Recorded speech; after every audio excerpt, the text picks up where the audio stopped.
안녕하십니까. 여러분의 무역 동반자 정재환입니다. 무역을 하다 보면 환어음을 발행해야 되는 경우가 종종 있습니다. 특히 신용장 결제 방식과 추심 결제 방식에서 그렇습니다. 환어음, 도대체 환어음에 기재되는 내용은 무엇인지, 우리가 환어음을 왜 사용하는지 알 수가 없습니다. 그래서 준비했습니다. 오늘은 실무적으로 환어음을 왜 사용하는지, 환어음에 기재된 내용이 무엇을 의미하는지 알아보도록 하겠습니다. 무역의 본질은 물품 인도와 대금 결제입니다.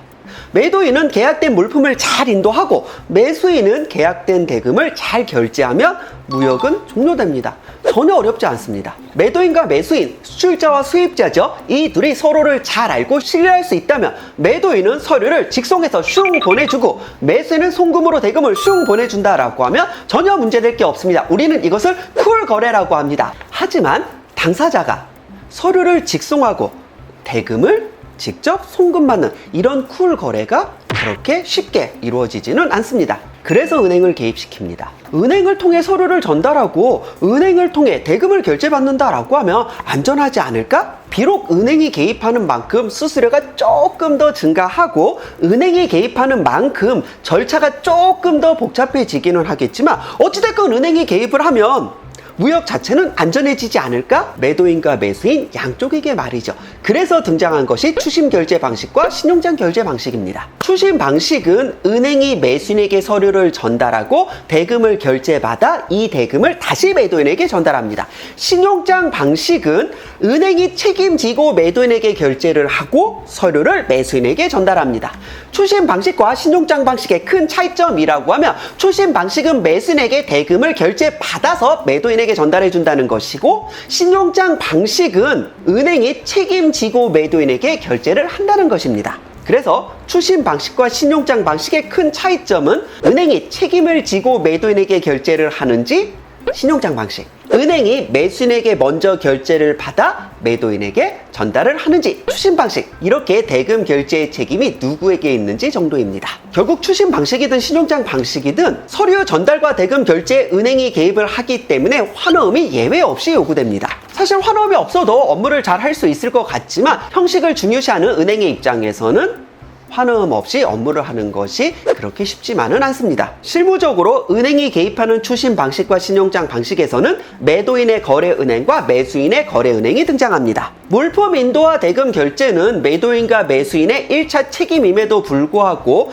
매도인의 거래은행과 매수인의 거래은행이 이 업무를 대행합니다. 매도인의 거래은행과 매수인의 거래은행이 서류를 전달하고 대금을 결제하는 이 과정에 개입을 하는데 밑도 끝도 없이 은행이 이 업무를 하는 것은 굉장히 곤란합니다. 그래서 환어음이 등장했습니다. 환어음은 한마디로 다음과 같이 정의할 수 있습니다. 누가 누구에게 언제까지 얼마를 결제해야 되는지를 요청하는 매도인의 서면 지시서입니다.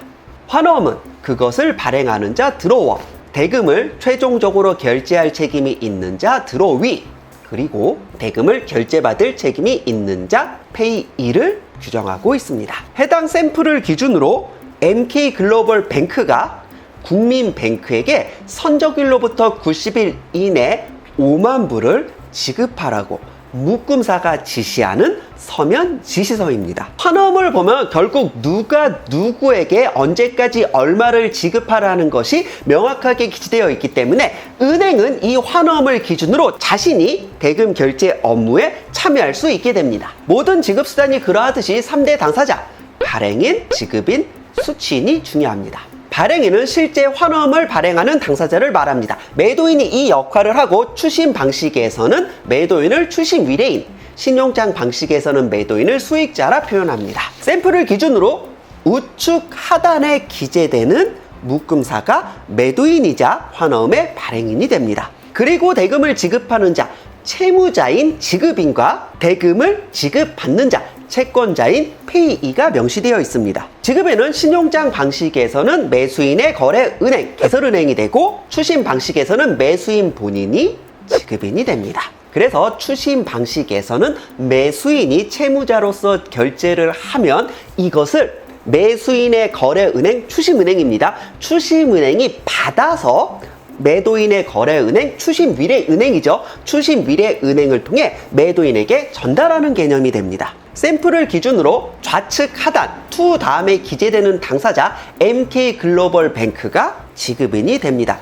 은행이 지급인이 되었다는 건 추심 방식이 아닌 신용장 방식임을 알 수가 있습니다. 대금을 결제받는 당사자인 수취인은 매도인의 거래은행이 됩니다. 신용장 방식이라면 지정은행, 추심 방식이라면 추심일의 은행이 됩니다. 샘플을 기준으로 pay to 다음에 기재되는 당사자 국민뱅크죠. 국민뱅크가 수취인임을 알 수가 있습니다.